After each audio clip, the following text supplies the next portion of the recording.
नमस्कार. आज एक जबरदस्त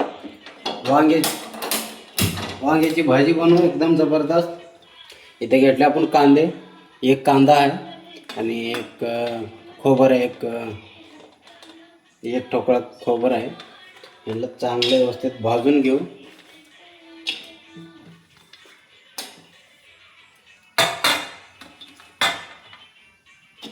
कांदा आणि आपलं खोबर सोबतच भाजून घेऊ व्यवस्थित. आणि असं व्यवस्थित चांगलं भाजून घेऊ. असं जोपर्यंत आपले कांद्याने खोबर भाजतो तोपर्यंत आपण घेऊया वांगे कट करून. तर ह्या अशा प्रकारे वांगे कट करून घ्यायचे आपल्याला. ते वांग्याचं हे डेट आहे नाही, कधीच काढून टाकायचं नाही वांग्याची भाजी करताना, हे लक्षात ठेवा. तर हे आपण एकाचे 4 फोडी करून घेऊ. वांगे कसंही कापलं तरी चालतंय, पण हे लय महत्वाचं आहे.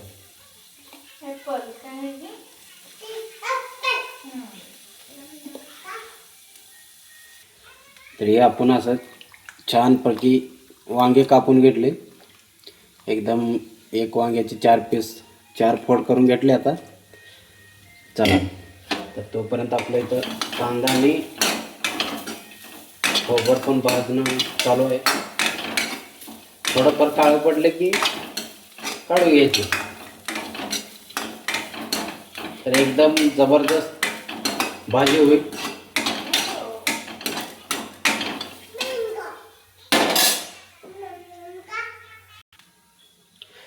तरी आपले व्यवस्थित आता भाजून घेतले. ह्याला काढून घेऊ आता प्लेटमध्ये, त्या वाटीमध्ये. असं मग परत ह्याला मिक्सरमधून बाहेर काढून घ्यायचे.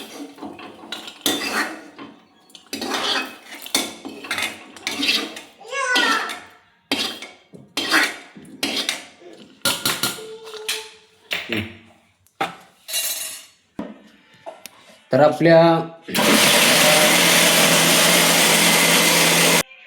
आता आपल्याकडं कसं लातूर साईड, सोलापूर, लातूर ह्या आपल्या भागात कसं अगोदर हॉटेलांना कसं गावरान डिशं चालायचं. दाबून असं बैंगन करी, शेवगा करी, खोबर आमटी, आपलं तवा बेसन तडका, असे हे जे भाज्या लागायचे म्हणता तुम्ही, भेंडी फ्राय, लसूणी मेथी फ्राय, ह्या भाज्याचा नादच करायचं नाही. खरं तर लय जबरदस्त. आता बंद झाले ते. आपल्या साईडला बंदच झाले, चकच बंद झाले. म्हणजे लोक आता खाना गेल्यात तेवढं, पण ह्या भाज्यांचा मुकाबला कोणीच करू शकत नाही, हे लक्षात ठेवा. कुठलीच भाजी आता लोकांना काय झाली काय माहिती, खातच नाहीत. आता बैंगन करी, शेवगा करी, हे शेवगा बिवगा हे नंबर 1च्या भाज्या असतात खायला. ठीक आहे, शरीराला पण चांगलं, चवीला पण चांगलं.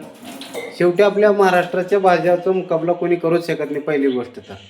तर चला, आपण आता बैंगनची भाजी एकदम तरी झणझणीत प्रोसेस चालू करू. वांगे वगैरे सगळं मिजा रेडी आपलं. तर या इकडं.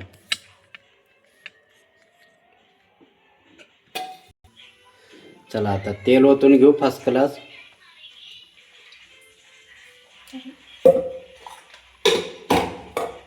हे आलं आपलं तेल. आता आपलं तेल गरम झालंय थोडंफार.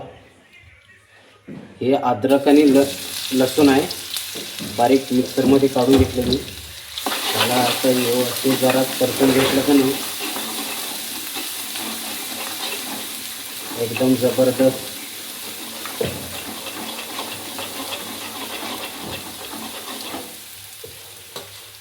थोडेसे ह्याच्यात टमाटे,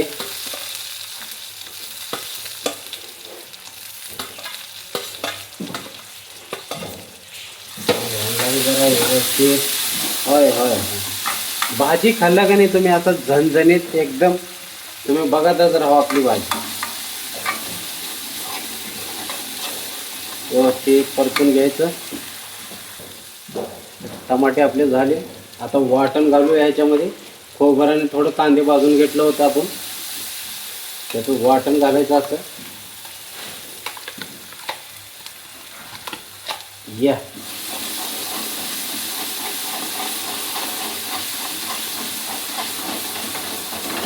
व्यवस्थित परतून घ्यायचं असं चांगलं. जेवढं ह्याला परतून घेताल तेवढं ह्याच्यामध्ये तेल निघतंय, लक्षात ठेवा. चांगले व्यवस्थित आता भाजून घेतले. ह्याच्यामध्ये घालून लाल तिखट चवीनुसार, तुम्ही जेवढं बनवतो तेवढं चवीनुसार बनवून घ्या. थोडं हळद, आता माझ्याकडे काळं मिरचू पण आहे, त्याच्यानं थोडं कलर चांगलं येतं ह्या काळ्या मिरचून. ओके, चांगलं. जास्त मसाले घालत नाही मी. आपल्या घरात कसं ते मिरचू वाटून आणून ठेवल्यामुळं का भाजीला कुठला मसाला घालणं लागतच नाही. पहिली गोष्ट तर एकदम चव निघून जाते, त्याच्यानं जबरदस्त टेस्ट येते मग आपल्या घरगुती मिरच्याची. ठीक आहे, दुनियाभरचा धना पावडर, जिरा पावडर हे घालायचं आपल्याला गरजच नाही. तर थोडं आता वांग घालू आपण, ते कापून घेतलेलं. थोडं पाणी ओतू, कारण की खाली लागत आहे, त्याच्यामुळे जरा पाणी ओतून घ्यायचं. आणि आता शेवट मीठ टाकून घ्यायचं राहिलं आपलं, ते टाकू, कधी पण टाकू, त्याला काही प्रॉब्लेम नाही. जर खाली चिटकत असेल तर थोडं पाणी ओतून घ्यायचं, समजलं का? खाली लागत नाही, थोडं पाणी ओतलं बस. चांगलं व्यवस्थित भाजून घ्यायचं ह्याला पण. तुम्हाला भाजी नंबर 1चा कलरच आणून दाखवतो ह्या भाजीला. एका भाजीच्या आपण किती एक टाईपच्या भाज्या बनवतो, असे विषय जबरदस्त. तर चवीनुसार आता मीठ घालू ह्याच्यात.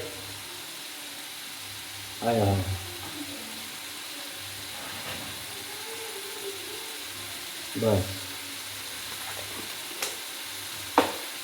आणि चांगलं व्यवस्थित भाजून घेऊ. जरा मसाला त्याला भाजलं की नाही असं, म्हणजे ते त्याच्यामध्ये तरी सुटते असं. ठीक आहे,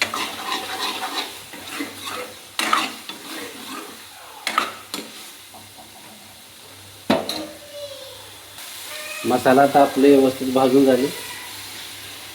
पाणी ओतून घ्या छानपैकी.